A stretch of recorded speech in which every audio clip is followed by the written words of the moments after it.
할렐루야. 날씨가 많이 추워서 한 주간 동안 다 갔다 와서 꽃이 안 폈겠지 그랬더니 꽃은 또 폈더라고요. 그러니까 임 집사님한테 물어봤습니다. 대전에서 올라오면서 보니까 벚꽃 폈더냐고 그랬더니 신탄진 쪽에 벚꽃이 아주 이쁘게 폈다 합니다. 속으로 거기 갈걸. 안 가시고 오늘 주님 앞에 나온 우리에게 하나님의 은혜와 축복을 충만하게 베풀어 주실 줄로 믿습니다. 어떤 목사님이 감리교회에서 한 40-50명 목사님들이 성지순례를 갔습니다. 그 중에 어떤 목사님 한 분이 영어를 능숙하게 하는 게 아니잖아요. 그래서 이스라엘에서 요르단으로 국경을 통과하는데 그 이스라엘 국경을 통과하려면 굉장히 까다롭습니다. 이 목사님이 영어를 잘 못하셨던가 봐요. 근데 아는 척을 좀 잘하셨던 분 같아요. 그래서 국경 통과시키는 사람이 물었다 합니다. 당신 짐 속에 폭탄이 있냐고. 그랬더니 이 목사님이 yes 그랬습니다. 또 물었습니다. 여기 오기 전에 당신은 테러 계획을 세웠느냐고. 그랬더니 또 대답을 했습니다. yes. 그 순간 그 일대가 비상이 걸려서 반경 30km 이내는 자동차고 비행기고 통제가 되고 실제로 있었던 사건입니다. 갑자기 저격수가 배치가 되고 그런 사건이 실제로 몇 년 전에 있었다고 합니다. 모르면 모른다고 인정을 하고 못 알아들으면 못 알아듣는다고 그냥 가만히 있으면 될 것을 장난삼아 했는지 아는 척 했는지는 모르지만 그 사건 때문에 죽을 뻔한 위기가 있었다고 합니다. 나중에 말이 통하는 사람이 없어서 연락해가지고 이스라엘에 나가 있던 선교사를 급히 불러서 통역을 하다 보니까 그런 오해가 생겼더라는 것을 알아차려서 모든 것이 해제되고 풀려났다는 얘기입니다. 오늘 사도 바울은 본문에서 이렇게 말합니다. 내가 약한 것이 오히려 나의 자랑거리가 되고 내가 약한 것이 오히려 내게 은혜가 된다고 그렇게 말씀을 하고 있습니다. 지금은 남북이 대치를 하고 있습니다. 북한에서는 미사일을 쏜다고 하고 우리는 쏘면 평양까지 다 치겠다고 얘기를 합니다. 가만히 보면 서로 내가 더 힘이 세다고 자기를 과시하고 있는 그런 모습입니다. 양쪽 국가가 서로 자기의 힘만을 과시하다 보면 결국 전쟁은 터지게 될 것입니다. 요즘 사는 사람들은 자기의 약점을 감추려고 무던히 애를 씁니다.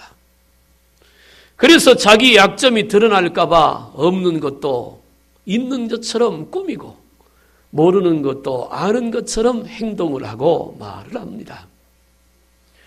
그런데 그럼에도 불구하고 그렇다고 해서 사람들에게 높임받고 인정받고 사랑받느냐? 그런 것 또한 아닌 것을 우리는 잘 압니다. 그리스도 안에서 약한 것이 오히려 능력이 되고 약한 것이 오히려 은혜가 되는 그런 것을 오늘 본문에서 말씀하고 있습니다. 약한 것은 죄가 되지 않습니다. 모자란 것도 죄라고 말할 수 없습니다. 성경에 보면 자기의 약점을 인정하지 않아서 망했던 사람이 여러 사람이 있는데 그 중에 이스라엘의 초대 왕이었던 사울 왕입니다. 그는 자기의 약점을 인정하지 않았습니다. 백성들 앞에 자기는 능력 있는 왕이고 자기는 권세 있는 왕이라고 하는 것을 보여주려고 사무엘 선지자가 와서 전쟁 전에 예배를 드려야 되는데 자기가 먼저 드렸다가 하나님으로부터 버림당하는 불행을 겪게 됩니다. 없는 것을 있는 척하고 약한 것을 강한 척해서 뭔가 자기의 위세를 세우고 자기를 높이려고 했던 사울왕. 결국 그는 망한 사람입니다. 저는 오늘 말씀을 통해서 저도 여러분들도 약점을 솔직히 인정하기를 원합니다. 내 약점은 죄가 아니기 때문입니다. 내 약점은 부끄러운 것도 아닙니다. 자기 약점에 대해서 솔직할 때 그때 비로소 하나님의 역사가 시작이 됩니다. 정말로 강하길 원하거든 나의 약점을 인정하고 나의 약점을 받아들일 수 있는 그런 솔직함이 우리 안에 있어야 합니다. 내가 내 모자람과 나의 부족함과 나의 약점을 인정할 때부터 하나님은 우리 속에서 일하기를 시작하기 때문입니다.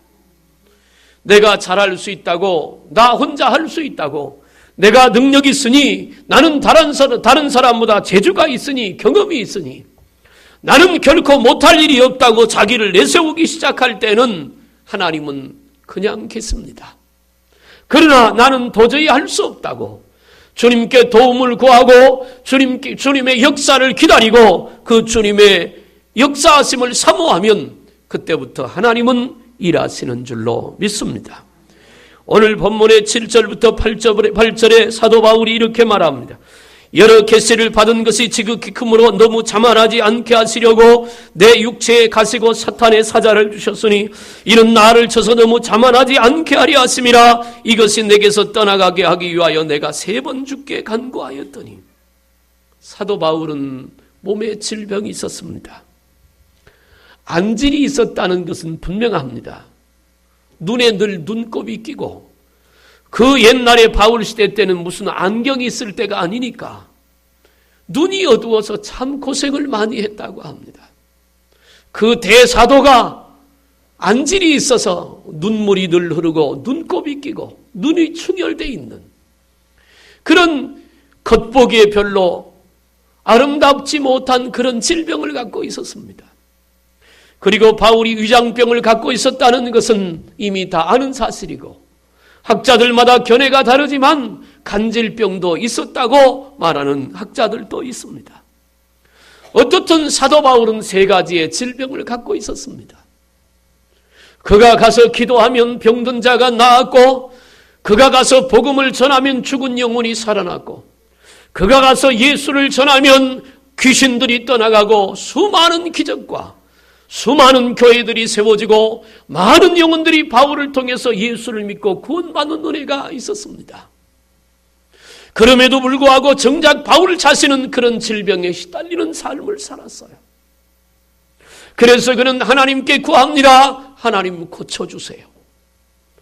주님께서 나를 고쳐 건강하게 해주시면 내가 주님을 위하여 더 열정적으로 일할 수 있을 것 같으니 주님 나를 고쳐주옵소서. 그렇게 3번씩이나 금식하며 하나님 앞에 기도했습니다. 그런데 하나님으로부터 온 응답은 의외였습니다. 하나님께서 말씀합니다. 내 은혜가 내게 족하도다. 그 말은 이런 얘기입니다. 너는 몸에 병이 있는 것이 너에게 복이다. 몸에 병이 있는 것이 무슨 복이 되겠습니까? 그런데 하나님은 바울에게 그렇게 말씀했습니다. 내 몸에 병이 있는 것이 너에게 복이다. 내 몸의 질병 때문에 내가 힘들고 어려울 테지만 그러나 그 몸의 병 때문에 힘들고 어려운 것이 오히려 너에게 은혜가 되느니라. 그것이 하나님의 응답이었습니다. 우리는 종종 우리 몸이 아플 때 하나님 앞에 기도합니다. 하나님 내 몸 고쳐주시옵소서. 하나님이 고쳐주지 않으면 응답이 없다고 낙심하고 실망합니다.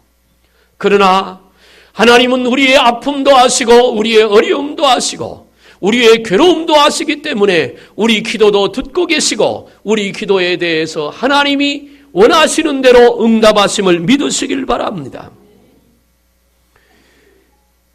바울은 이런 고통과 괴로움 속에서 오늘 본문의 12장 9절에 이렇게 말합니다.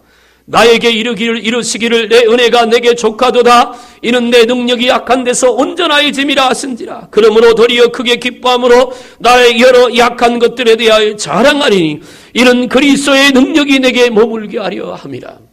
사도 바울은 말했습니다. 나는 삼층천에도 갔다 왔다. 천국에도 갔다 왔다. 그 말입니다. 바울을 통해서 희한한 능력이 일어났습니다. 바울이 쓰던 손수건을 병든 자에게 갖다 올려놓으면 병이 나았습니다. 바울이 지나갈 때 환자들을 길가에 눕혀놨는데 바울의 그림자가 스치고 지나가기만 해도 병든 자들이 고침을 받았습니다. 엄청난 하나님의 역사가 바울을 통해서 나타나고 수많은 교회가 세워지게 되니까 자연적으로 한 가지 생겨나는 일이 있는데 바울을 추종하는 사람들이 일어나기 시작했습니다. 수많은 사람들이 바울을 높이기 시작합니다. 바울을 칭송하기 시작합니다. 그리고 바울을 높이기 시작합니다.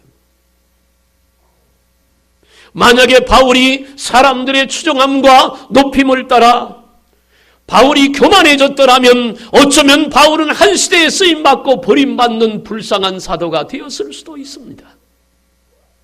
그러나 그는 육체의 가시 때문에, 육체의 질병 때문에, 자기의 약함 때문에 십자가를 놓을 수가 없었고 하나님 앞에 기도하지 않을 수가 없었습니다. 하나님이 붙잡아 주셔야 그 사명을 감당하고 하나님이 세임 주셔야 그 사명을 감당하고 하나님이 도와주셔야 그 길을 갈 수 있기 때문에 바울은 한순간도 하나님을 떠난 적이 없고 십자가를 놓은 적이 없었습니다. 그리고 바울이 고백한 고백 중에 위대한 고백은 나는 날마다 죽노라. 자신을 쳐서 복종시킬 수밖에 없었던 것입니다. 위대한 하나님의 사도, 대단한 초대교회 역사를 이뤘던 하나님의 위대한 종 바울.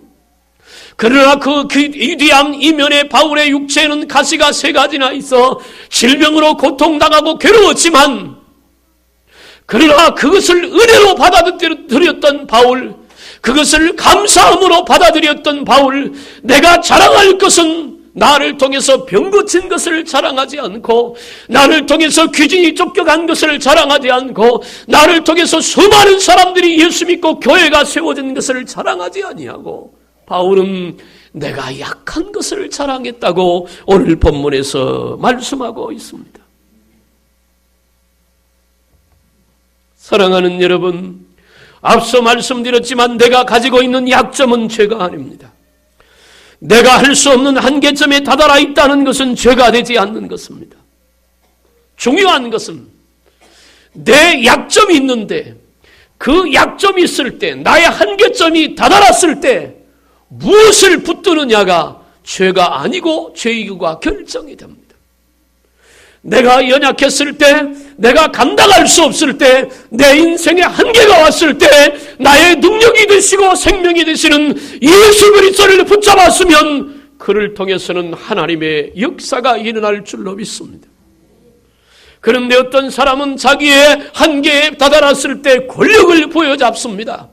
어떤 사람들은 돈을 보여잡습니다. 어떤 사람들은 사람을 붙잡습니다.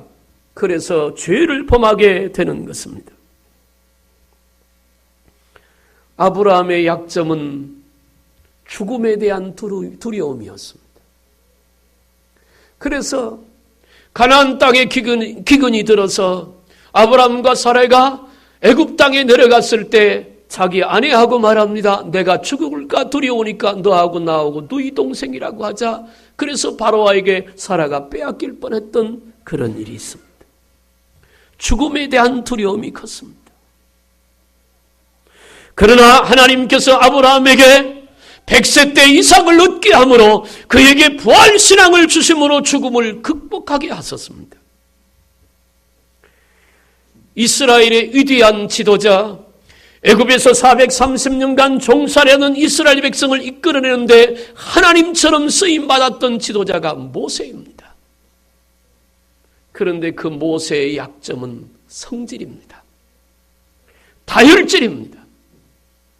시내산의 십계명을 받아 하나님으로부터 가지고 내려오다가 보니까 온 백성들이 금송아지를 놓고 그 앞에 숯을 마시고 취하며 온갖 못된 짓을 다 하자 성질이 일어나서 그 십계명을 집어 던져서 깨뜨렸던 사람 모세. 그 모세, 그러나 하나님께서는 약점이었던 그 성질을 주님의 은혜로 다스림 받게 해서 모세가 하나님의 종으로서 이스라엘 백성들을 은혜롭게 인도해 가도록 했고, 민수기 12장 3절에서는 이 사람 모세는 온유함이 지면의 모든 사람보다 더하였다고 모세에 대해서 결론 내고 있습니다. 모세가 가나안 땅에 들어갈 수 있었습니다. 그런데 많은 사람들이 하나님의 역사를 믿지 못하자 지팡이를 들어 반석을 내려쳤습니다. 성질을 부린 겁니다. 하나님께서 모세에게 말합니다. 반석을 쳐서 물은 나왔지만 너는 이 백성들 앞에 거룩함을 보이지 않았으니 가나안을 보기만 하고 들어가지는 못할 것이라고. 성질 때문에 가나안 땅에 들어가지 못했던 모세였지만 나중에 하나님의 은혜를 입어서 지면의 어떤 사람보다 오히려 온유한 사람이 되었습니다. 충동적인 사람이 또 하나 있는데 그 사람이 바로 베드로입니다. 베드로는 성질대로 행하는 사람입니다. 베드로는 충동을 견디지 못하는 사람입니다. 어떤 마음의 충동이 일어나면 그 충동대로 본능적으로 행동했던 사람이 베드로입니다.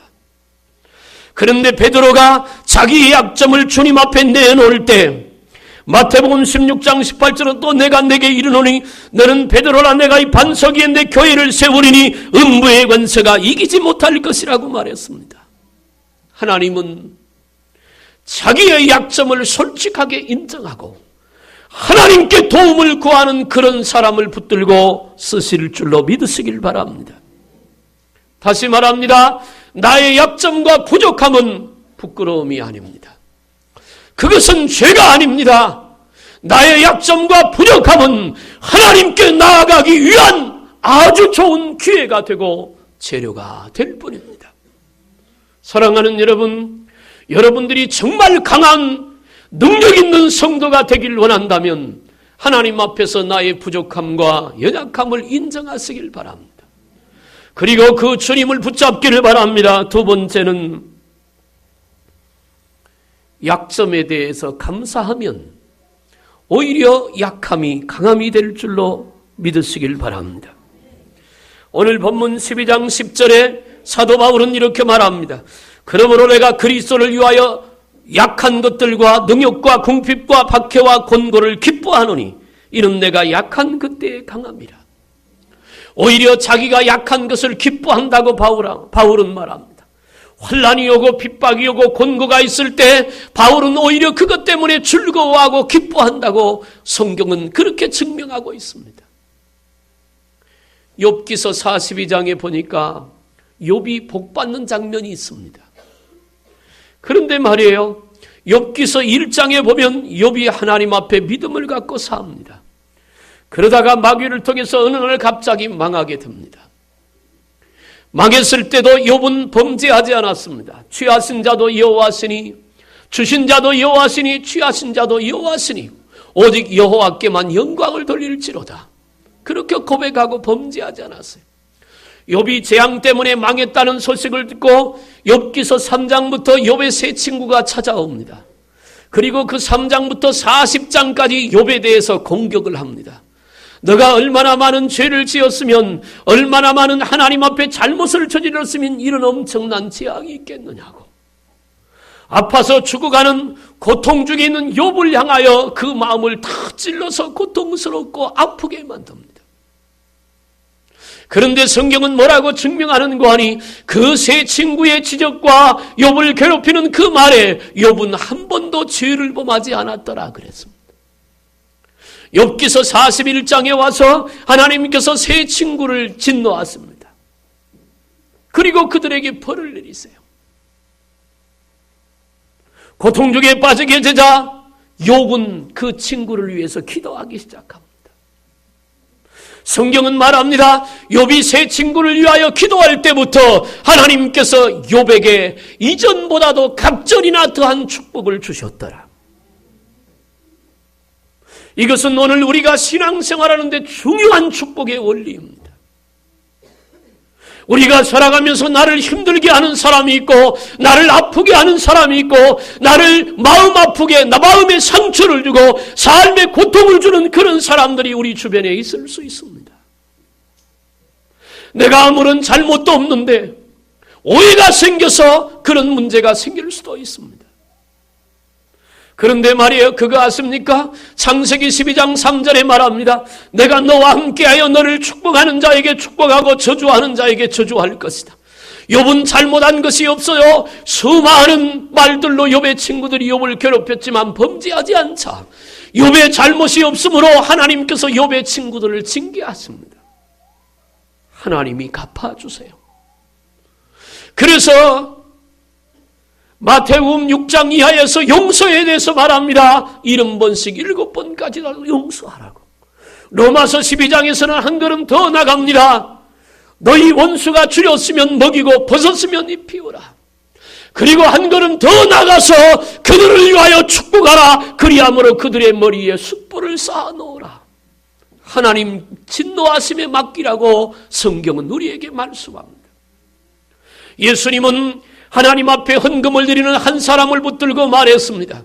네가 이 예물을 하나님 앞에 바치기 전에 형제와 풀지 못한 것이 있으면 가서 풀고 와서 하나님 앞에 드려라. 그래야 하나님이 받으실 것이라. 이것은 단순히 헌금에만 해당되는 얘기가 아닙니다. 하나님 앞에 예배할 때도 내 마음속에 미워하는 사람, 원망하는 마음이 있으면 그거 풀고 예배를 드려야 하나님이 그 예배를 받으실 줄로 믿습니다. 기도할 때도 마찬가지입니다. 하나님 앞에 나아갈 때는 누구를 미워하거나 누구를 원망하거나 누구를 불평하거나 마음에 맺힌 것이 풀어지지 않으면 하나님께서 임재하지 아니하신다는 것입니다. 욥이 친구들을 위하여 기도할 때 비로소 욥에게 하나님께서 갑절이나 더한 복을 주신 것처럼 오늘 우리를 괴롭히고 힘들게 했던 누군가를 위하여 기도할 수 있는 여러분들 되시길 바랍니다. 그게 무슨 말이냐? 그게 무슨 말이냐면 그것은 바로 내 약점을 하나님 앞에 감사할 수 있는 사람만이 그렇게 할 수 있다는 것입니다. 누가 나의 부족함을 탓하거든, 누가 나의 약점을 들고 나를 공격하거든, 그거 솔직하게 인정하면 미워할 일이 없고 상처될 일이 없잖아요. 더 나아가서 내가 약한 것이 감사하고 내 부족함이 감사하고 나의 연약함이 감사할 수 있다면 그 나머지는 하나님께서 책임져 주실 줄로 믿으시길 바랍니다. 사도 바울은 말합니다. 예수 그리스도를 만나고 주님 안에 있기 때문에 그는 자기의 궁핍과 능력과 박해와 권고를 기뻐한다고 말합니다. 사랑하는 여러분, 여기 앉아있는 여러분들 중에 어떤 분은 어려움 속에 있는 분도 있을 겁니다. 몸이 아픈 분들도 있을 겁니다. 때로는 답답하고 힘든 분들도 있을 겁니다. 어떻습니까? 나로 약하게 하신 그 하나님 앞에 내가 지금 힘든 지경에 있는데 그 가운데서도 그래도 나와 함께 하시는 주님을 생각하고 그 주님 앞에 감사할 수 있는 믿음이 여러분 속에 있습니까? 사탄은 나의 약점을 알고 내 약점을 지적해서 나로 하여금 불평하고 원망하는 죄를 짓게 합니다. 그래서 내 영혼의 치명타를 가져다 줍니다. 누가복음 22장 31절 이하에 베드로를 향해서 말합니다. 시몬아 시몬아 보라, 사탄이 너를 밀가부르듯 하려고 요구하였으나 그러나 내가 너를 위하여 내 믿음이 떨어지지 않기를 기도하였노니 너는 돌이켜 후에 내 형제들을 굳게 하라고 말합니다. 아까 말한 것처럼 베드로는 혈기가 다분한 사람입니다. 충동적인 사람입니다.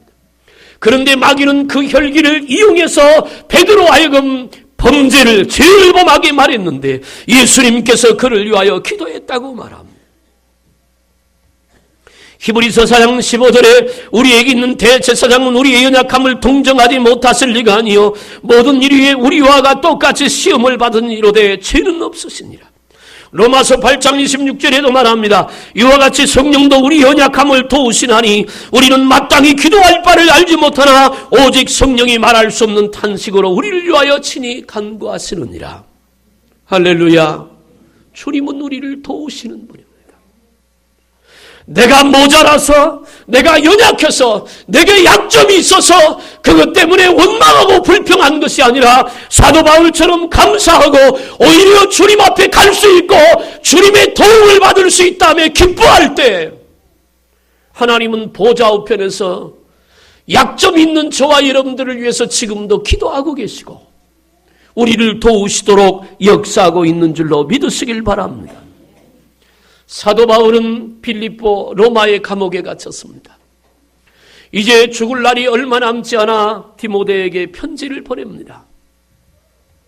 너는 어서 속히 내게로 오라. 이 겨울이 지나가기 전에 내게로 오라. 올 때 그냥 오지 말고 겉옷을 가지고 오고 또 써놓은 하나님의 말씀의 책을 들고 오라고.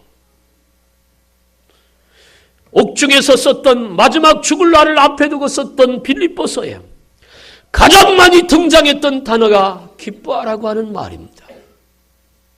내가 기뻐하니 너희도 기뻐하라. 누가 봐도 바울은 기뻐할 조건이 되지 못했습니다. 앞에 말씀드린 대로 바울에게는 질병이 있었기 때문에 기뻐할 수 없었습니다. 일평생 예수님을 위하여 살았는데 결국 감옥에서 죽을 수밖에 없는 환경이었으니까 기뻐할 조건이 안 됩니다.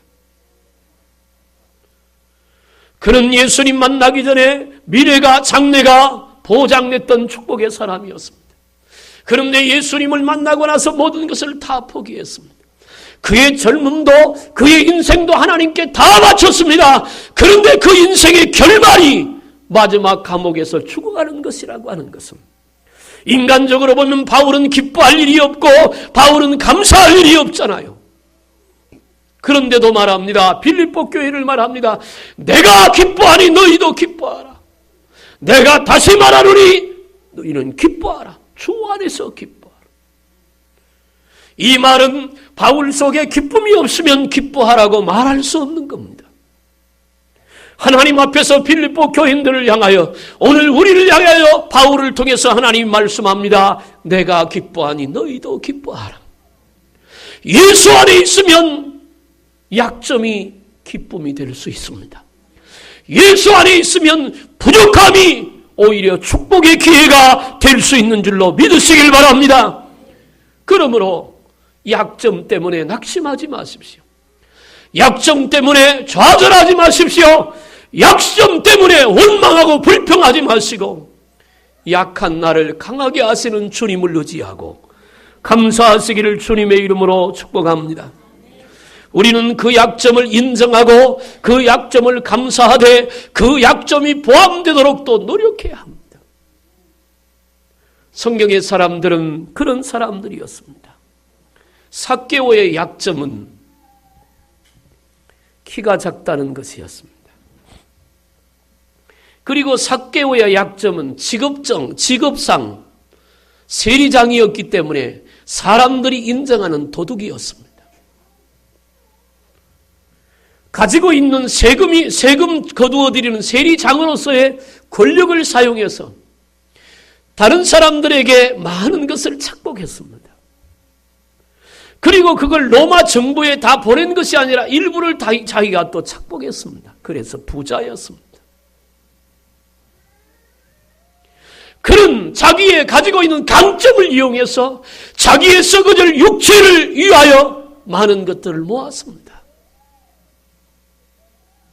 그럼에도 불구하고 자기 약점을 채울 수는 없었습니다. 키 작은 것을 성경에 말합니다. 너희가 염려함으로 키 작은 것을 한 자나 더 할 수 있느냐? 그럴 수 없다고 말했습니다. 바울은 삭개오는 그런 고통 속에 살았습니다. 아무도 친구가 없었습니다. 그러다가 그가 예수님을 만났습니다. 예수님을 만나니 자기의 강점이 약점이 되고 자기의 약점을 통해서 하나님의 영광이 드러나게 된 줄로 믿습니다. 키 작은 것은 문제가 되지 않았습니다. 자기가 그동안에 권력을 이용해서 착복했던 것들을 나누어 주기를 시작합니다. 그래서 삭개오는 역사가에 의해서 기록된 요세푸스가 썼던 책에 보면 삭개오는 나중에 예수님의 제자가 됐다고 합니다. 자기의 강점, 내가 다른 사람보다 잘할 수 있는 강점만을 내세우면 그것 때문에 오히려 죄를 범하는 자가 될 수 있지만 자기의 약점을 인정하고 예수 그리스도를 붙잡고 나니 오히려 그 약점을 통해서 많은 영혼을 구원하고 하나님을 기쁘시게 하는 은혜와 축복이 삭개오에게 임했던 것처럼 우리에게도 그런 은혜와 축복이 함께하기를 주님의 이름으로 축원합니다.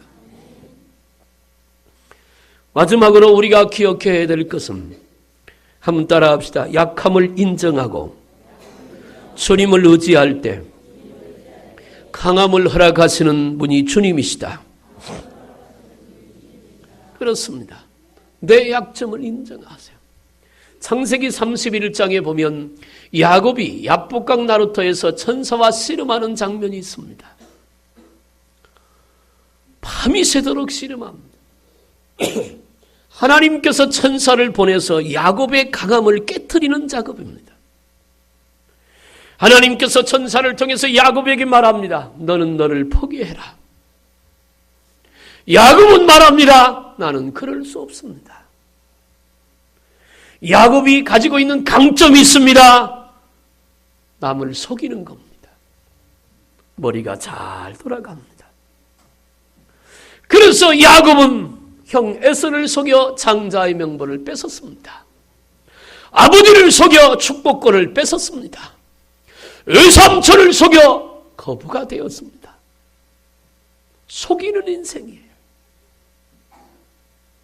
그래서 야곱은 늘 생각합니다. 나는 어디 가도 굶어 죽지는 않을 거야.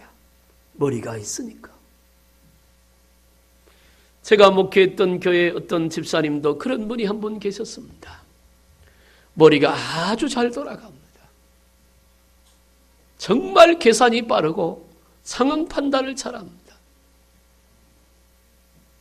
그런데 그 머리 좋은 건 내려놓고 하나님 앞에 엎드려 주님을 의지하고 살 때는 하나님이 복을 주셨습니다.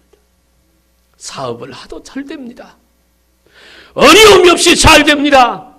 그런데 어느 순간 어떤 계기로 기도하는 것을 중단하기 시작하고 그 계기라는 것이 바쁘다는 핑계로 하나님을 바라보고 하나님께 도움을 구하는 것을 중단하기 시작한 때부터 꼬이기 시작합니다. 그 집사님 항상 이렇게 말했습니다. 잘 된다고. 무엇이든지 하면 된다고. 자기 머리를 믿습니다. 저하고 앉아 얘기를 해봅니다. 목사 입장에서 신앙의 눈으로 보면 바보입니다. 세상의 눈으로 보면 아주 머리가 명석한 사람입니다. 다 될 것 같았습니다. 제가 말렸습니다. 그것은 하나님이 기뻐하는 일이 아니라고. 그랬더니 저한테 이렇게 말합니다. 세상 사람들이 다 그렇게 하는데 왜 목사님만 안 되느냐고. 결국은 제 말을 거부하고 그 일에 뛰어들었다가 속된 말로 쪽박을 찼습니다. 아무것도 남지 않았습니다. 사랑하는 여러분, 내가 강하면 하나님이 역사하지 않습니다. 내가 강하지 말고 내 안에 계시는 하나님이 강할 수 있도록 우리는 우리 약점을 인정하고 약점을 주신 하나님께 감사하고 전능하신 그 하나님을 믿음으로 붙잡고 나가야 할 줄로 믿습니다. 거기에 하나님의 역사가 있는 겁니다. 하나님은 우리의 생사화복을 주관하시는 분입니다. 야곱이 야복강 나루터에서 천사가 씨름합니다. 야곱을 향하여 하나님은 너를 포기하라고 말합니다. 이제부터 너는 속이는 자가 되지 마라. 사기꾼이 되지 마라. 야곱은 말합니다. 나 못합니다. 도저히 안 되니까 하나님께서 천사를 통해 야곱의 환도뼈를 부러뜨렸습니다. 그것이 부러지고 나서 천사가 그냥 가려고 하니까 그때 야곱의 일생에 처음으로 천사를 붙들고 기도합니다. 하나님, 나를 축복하지 않으면 내가 놓을 수 없나이다. 비로소 깨닫게 됩니다. 우리의 환도뼈도 부러져야 합니다. 고집과 아집의 환도뼈도 부러져야 합니다. 인간의 권모와 술수의 환도뼈도 부러져야 합니다. 그때서야 비로소 하나님을 붙잡게 됩니다. 자기의 약점을 인정하고 나의 부족함을 감사할 수 있을 때 그때 비로소 내 눈에 보이는 것은 전능하신 하나님입니다. 나를 위하여 십자가 지신 예수 그리스도, 그분이 그때서야 보이기 시작하는 겁니다. 창세기 32장 31절에 그가 분이엘을 지날 때 해가 돋았고 그의 허벅다리로 말미암아 철었더라. 그때부터 야곱의 이름이 바뀌었습니다. 야곱, 너를 더 이상 야곱이라 하지 말고 이스라엘이라 하라. 더 이상 너는 속이는 자가 아니라 하나님의 백성이 되었다. 사랑하는 여러분, 인간의 권모와 순수를 가지고 강하려고만 하지 말고 나의 약점과 부족함을 인정하고 내 안에 계신 예수님이 나를 통해서 강하게 역사하실 수 있도록 우리 마음을 주님 앞에 비워드리기를 주님의 이름으로 축복합니다. 오늘을 사는 수많은 사람들은 자기의 약점을 인정하지 않으려고 합니다. 모두가 자기를 포장합니다. 속은 썩어 문드러지면서도 겉은 안 그런 척합니다. 물론 사람 앞에는 자기의 약점을 일부러 드러낼 필요는 없습니다. 그렇다고 자기 약점을 일부러 꾸며댈 필요도 없습니다. 그것은 거짓말이 되니까 죄가 되기 때문입니다. 내가 약한 것은 하나님의 섭리입니다. 내가 모자란 것도 하나님의 섭리입니다. 그러면 그 하나님의 섭리를 인정하세요. 내가 육체가 약한 것은 하나님께서 내 안에 오셔서 내 육체를 강건하게 하시려고 약함을 주셨을지도 모릅니다. 내가 가난하게 된 것은 하나님으로 부자 되어 살라고 하나님께서 나에게 가난을 주셨는지도 모릅니다. 내가 죽어질 때, 내가 약해질 때 내 안에 그리스도께서 강하게 되십니다. 다윗이 골리앗 앞에 섰을 때 다윗의 힘 가지고 골리앗과 대적을 했더라면 다윗은 죽었을 겁니다. 다윗은 골리앗 앞에 섰을 때 다윗의 힘으로 하지 않았습니다. 그가 고백했잖아요. 너는 칼과 단창으로 내게 오지만 난 만군의 여호와의 이름으로 가노라. 우리는 다윗의 그 담대함을 배워야 합니다. 내가 가지고 있는 재주 가지고 내가 세상을 향하여 나가는 것이 아니라 예수 그리스도의 이름으로 내 안에 계시는 주님과 함께 나는 그 길을 가겠다고 주님이 일하시도록 내 마음을 비워드리면 주님은 나를 통해서 역사하실 줄로 믿습니다. 그렇기 때문에 사도 바울은 말합니다. 나의 약함이 오히려 은혜가 된다고. 나의 모자람이 오히려 축복의 기회가 된다고. 나의 연약함이 하나님의 능력이 나타날 수 있는 기회가 된다고. 사랑하는 여러분, 왜 내가 이렇게 태어났느냐고, 내가 어쩌다가 이런 사람 만나 이 고생하느냐고, 난 왜 다른 사람 같지 않고 이렇게 괴로움이 많으냐고 불평할 수도 있고 원망할 수도 있습니다. 그러나 여러분 꼭 기억하세요. 하나님은 보고 계십니다. 알고 계십니다. 그리고 여러분의 아픔 속에 오셔서 일하실 기회를 보고 계십니다. 여러분의 애통함을 보시고 오셔서 여러분의 마음을 위로하길 원하십니다. 비틀거리는 여러분을 보시고 여러분을 붙잡아 주시려고 기회를 보고 계십니다. 그런데 주님이 오셔서 도와주시려고, 주님이 오셔서 위로하시려고, 주님이 오셔서 축복하시려고 하시는데 그 주님을 향하여 마음문을 열지 않습니다. 강한 척, 똑똑한 척, 많이 있는 척, 잘난 척, 그러니 하나님께서 일하실 기회가 없는 거예요. 우리 약함을 인정하십시오. 나의 모자람을 받아들이십시오. 그리고 내가 이렇게 약하기에 주님을 바라볼 수 있다는 것을 감사하시길 바랍니다. 그 목사님처럼 잘못하면 총 맞을 뻔한 사건이 생길지도 모릅니다. 주님을 의지하고 주님이 내 안에 주인 되어서 일하실 수 있도록 내 마음을 활짝 열어드리고 그 주님이 나의 주인으로 살아갈 수 있다면 우리가 지금보다도 훨씬 더 능력 있고 강한 하나님의 군사로서의 주의 영광을 드리는 복된 우리가 될 줄로 믿습니다. 그런 저와 여러분들이 되기를 주님의 이름으로 축복합니다. 기도하겠어요. 살아계신 하나님 아버지, 나의 강함보다 하나님의 강함이 내 강함이 되기를 소원합니다. 약할 때 강함을 허락하시는 하나님을 믿을 수 있도록 성령의 충만함을 주시옵소서. 약한 나로 강하게 하고 부족한 나를 강하게 하사 하나님의 거룩한 뜻을 이루는 데 쓰임받게 쓰임받는 우리 모두가 되도록 은혜를 베풀어 주시옵소서. 꾸밀 필요도 없고 감출 필요도 없습니다. 오히려 살아계신 그 하나님을 나의 주인으로 모시고 그분의 인도를 따라 믿음으로 달려가서 하나님의 뜻을 온전히 이루어드리는 복된 우리 모두가 되게 하여 주시옵소서. 간절히 원하옵고 예수님의 이름으로 기도하옵나이다. 아멘.